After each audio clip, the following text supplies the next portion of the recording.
Hola, buenas tardes a todos y todas. Un gusto saludarles. En primer lugar, agradecer mucho a la Procuraduría por la invitación a participar el día de hoy. Preparamos también una pequeña presentación para ir acompañando la charla. Y el tema tiene que ver, como ya mencionaba la compañera, con algunos estándares, elementos y recomendaciones que tenemos con relación a la protección de personas defensoras ambientales. Sabemos que es un tema de interés en gran parte de la región. Mi nombre es Ricardo Neves, coordino la Unidad de Espacio Cívico de la Oficina del Alto Comisionado en México. He trabajado también en Centroamérica y vamos a dividir la presentación en 4 elementos. La primera, recuperando algunos estándares con relación a los conceptos de persona defensora de derechos humanos. El segundo, sobre obligaciones internacionales en esta materia específica. Un tercero, sobre creación de política pública de protección, y un cuarto, sobre los roles que juegan las instituciones nacionales de derechos humanos. Como les mencionaba, el primer tema, el de conceptos, viene vinculado con el hecho de que el primer reto que enfrentan las instituciones que tienen que atender, abordar las situaciones que enfrentan las personas defensoras de derechos humanos, tiene que ver precisamente con saber identificarlas. Ya sean estos sujetos pasivos del delito o supuestos sujetos activos también.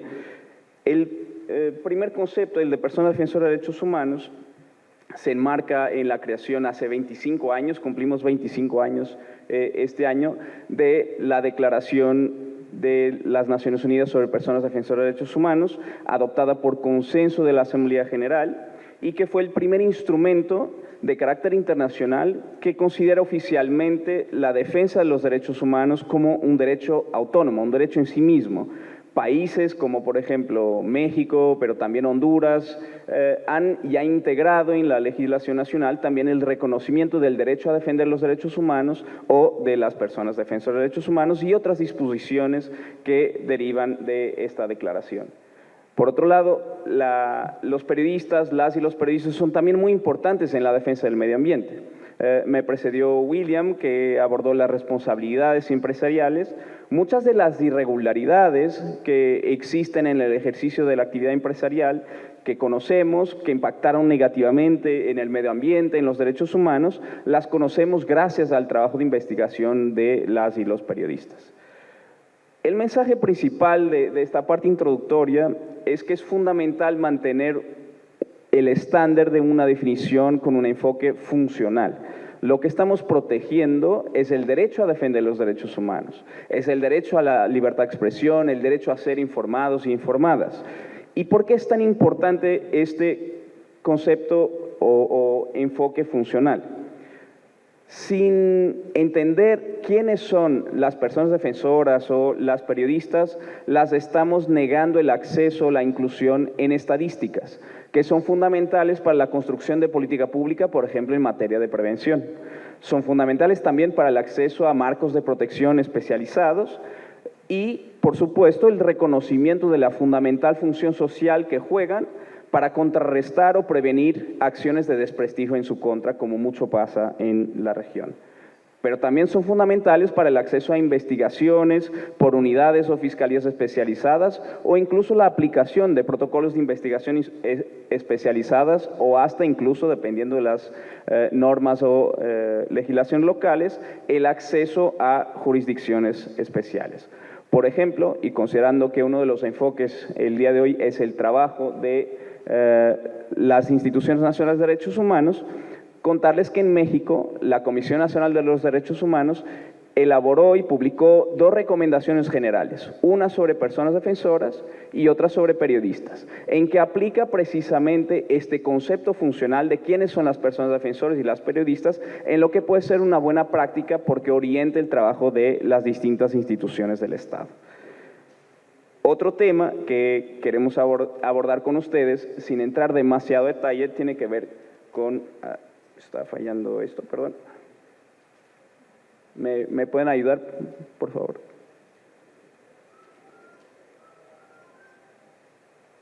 A ver. Listo. Gracias.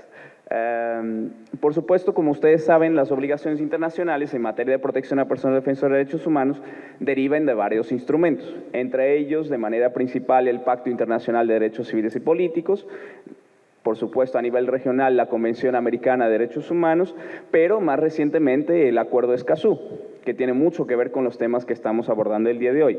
También, por supuesto, la jurisprudencia del Comité de Derechos Humanos de Naciones Unidas o otros órganos de tratado y de la Corte Interamericana de Derechos Humanos. En este marco, lo que quisiéramos abordar con ustedes de manera muy principal es que la obligación de protección a las personas defensoras del medio ambiente se trata de una obligación reforzada.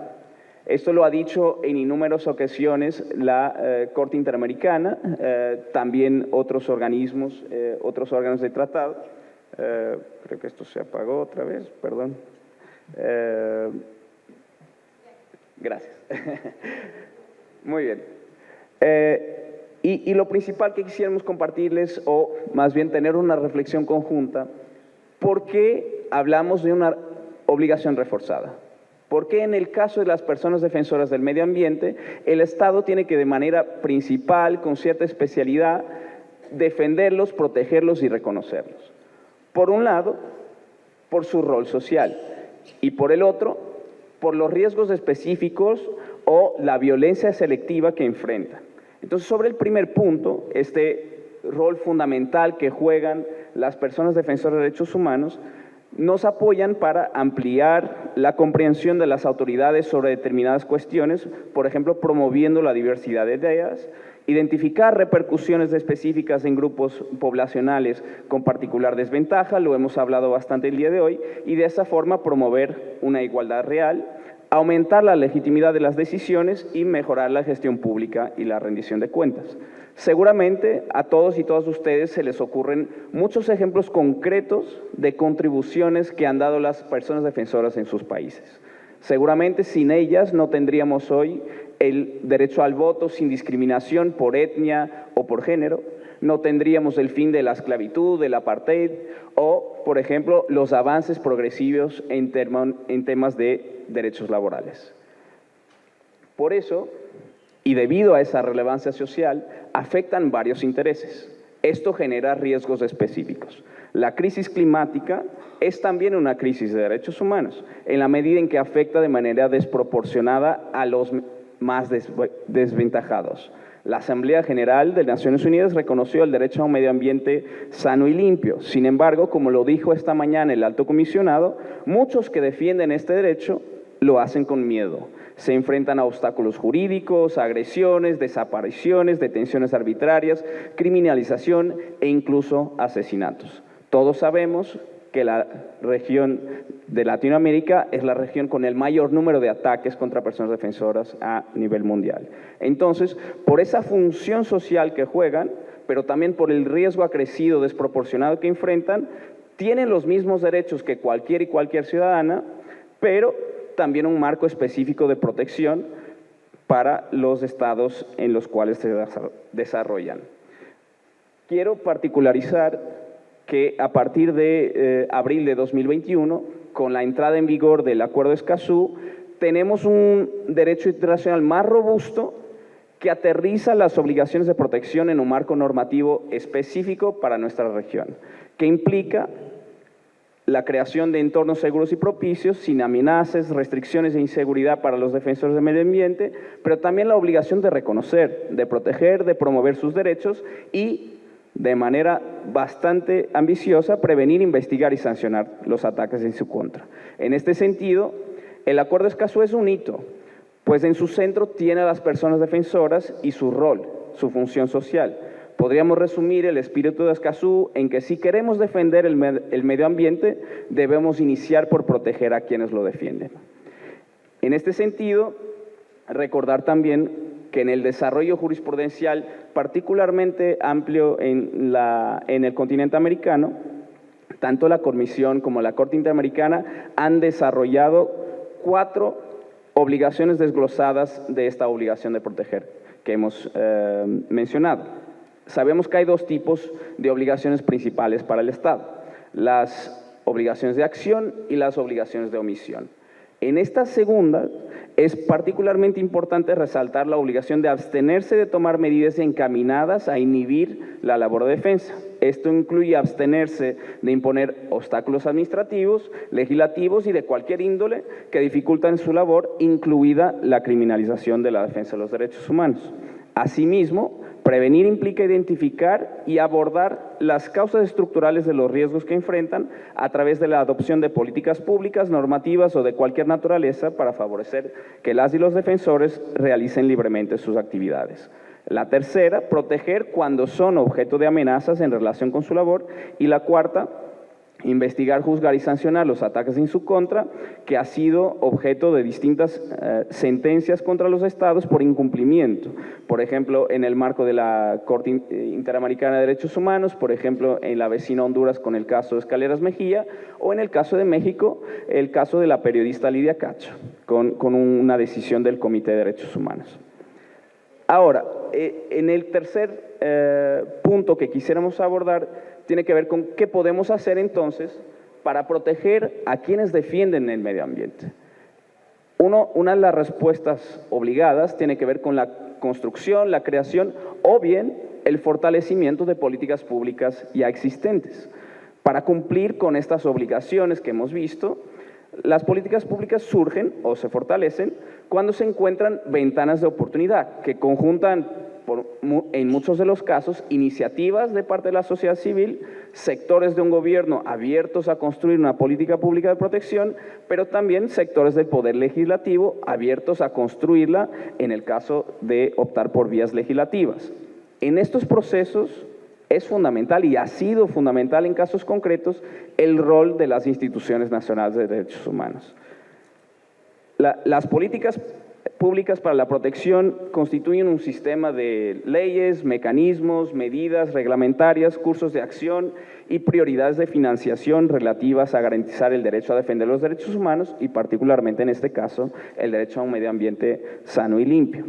En algunos casos en la región se han adoptado a través de decreto y en otros a través de leyes que han brindado una sostenibilidad o solidez a la política pública. En particular, las políticas públicas procuran ciertos objetivos y desarrollan acciones para proteger de manera principal, por supuesto, sus primeros beneficiarios directos a las personas defensoras ambientales, las personas defensoras en general o periodistas que investigan temas vinculados con el medio ambiente, pero también a personas beneficiarias indirectas, que también se ven afectadas por los riesgos que enfrentan quienes defienden el medio ambiente. Pueden ser sus familiares, sus colegas, sus compañeros de lucha. Sin embargo, una política de protección con una visión integral va a tener efectos también para otras personas defensoras y periodistas que se benefician de las medidas adoptadas. Por ejemplo, el reconocimiento público, la protección jurídica, distintos impactos positivos estructurales que benefician a la comunidad de quienes defienden los derechos humanos y quienes defienden el medio ambiente. Y de esa forma, en un cuarto nivel, se beneficia toda la ciudadanía, en la medida que quienes defienden nuestros derechos, pero también quienes nos informan, pueden hacerlo con seguridad y pueden seguir haciéndolo. Entonces, cualquier ciudadano se ve beneficiado por estas políticas públicas de protección. A nivel regional, América ha sido precursora en el desarrollo de este tipo de políticas. La primera política se promulgó en Colombia en 1997. Desde entonces, México, Brasil, Ecuador y Perú han desarrollado esfuerzos para los cuales las instituciones nacionales de derechos humanos han sido fundamentales. Y a pesar de los evidentes retos que los conocemos muy bien, estos mecanismos sirven y salvan vidas. Para dar un ejemplo concreto de donde yo vengo, en México tenemos más de 1.800 personas defensoras y periodistas que benefician de una protección especializada por parte del Estado. Enseguida, queremos compartirles algunos de los criterios o elementos a tomar en cuenta al momento de diseñar o implementar políticas públicas. Y un elemento principal, fundamental, que debe estar en el centro, tiene que ver con los modelos de gobernanza que se idean y que se implementan. En este caso, les damos aquí algunos ejemplos. Las personas defensoras y periodistas, es decir, las beneficiarias de la política, fueron consultadas sobre el programa. Esto ocurrió, por ejemplo, en Colombia y en Brasil, pero participaron en el diseño de manera particular en Honduras y en México. Participan en gran parte de la gobernanza de estos mecanismos, de estas políticas públicas, por ejemplo en Honduras, donde existe un consejo consultivo que tiene 7 representantes de sociedad civil y 7 representantes del Estado. Pero también en México, en que existe el mismo equilibrio, en ese caso con 4 representantes de sociedad civil, 4 representantes del Estado y un voto decisivo de la Institución Nacional de los Derechos Humanos. De manera particular, resalta México porque si bien en Honduras la sociedad civil está presente en el Consejo Nacional de Protección, no participa directamente en el comité técnico del mecanismo de protección, que es donde se adoptan las medidas concretas para los casos específicos. En México participan en todo el proceso de toma de decisiones, ya sean estructurales o casuísticas. Además, México no solo tiene la sociedad civil organizada dentro del Consejo Consultivo, es decir, del órgano de gobernanza principal del mecanismo de protección, sino que también las ONGs han generado un consorcio que se creó para la creación de la ley y que se mantiene activo dando seguimiento, monitoreando la implementación de la política pública y brindando asistencia técnica al Estado para el fortalecimiento del mecanismo de protección. Entonces, también un ejemplo que se puede recuperar cuando se desarrollan esfuerzos en sus regiones. Dentro de otros criterios a tener en cuenta, por supuesto, un reto siempre muy grande tiene que ver con la asignación de recursos adecuados, pero de manera particular el enfoque preventivo y transformador, que no es exclusivo del enfoque securitista, que pueda brindar medidas por ejemplo, las policías locales o nacionales, pero complementario, poder transformar, identificar y transformar las causas del riesgo que puede incluso para el erario público ser más efectivo y menos costoso. Otro de los grandes retos que encontramos en la región tiene que ver con la corresponsabilidad institucional, el enfoque en protección colectiva. La defensa de los derechos humanos, la defensa del medio ambiente, a menudo no es un ejercicio individual, es un ejercicio comunitario. Sin embargo, uno de los grandes retos para las políticas ya existentes y las que puedan crearse es poder desarrollar herramientas específicas que permitan a los gobiernos implementar de manera adecuada en casos colectivos la atención necesaria para la protección. Asimismo, el enfoque diferenciado y perspectiva de género relacionado con las perspectivas también multicultural e interseccional, que tiene una doble connotación. Es a la vez un método de análisis y también una guía para la acción. Por un lado, promueve una evaluación de la realidad que visibiliza las discriminaciones ejercidas por parte de los grupos de poder. Por otro, utiliza ese análisis para determinar las formas idóneas para la atención y protección de la población en situación de desventaja. Finalmente, el poder tener un enfoque en un fortalecimiento paulatino, progresivo de las políticas existentes, para lo cual, insisto, las instituciones nacionales de derechos humanos juegan un rol fundamental. Dentro de esta idea de fortalecimiento constante, es importante darles a las políticas públicas un diseño orientado a la rendición de cuentas, al monitoreo y evaluación que permita una mayor eficacia de la protección, porque sabemos que el diseño y la construcción de políticas públicas son procesos dinámicos y pueden requerir de revisiones y adaptaciones a lo largo del tiempo. Y el fortalecimiento puede darse a través de distintas respuestas. Uno de los ejemplos es el esfuerzo que la Comisión Interamericana, en conjunto con la Oficina del Alto Comisionado, ha estado desarrollando en los últimos años con la creación de un mecanismo conjunto para protección de personas defensoras, que ha promovido intercambios de experiencias, de buenas prácticas, de herramientas entre los mecanismos y las políticas públicas que existen en la región en esta materia.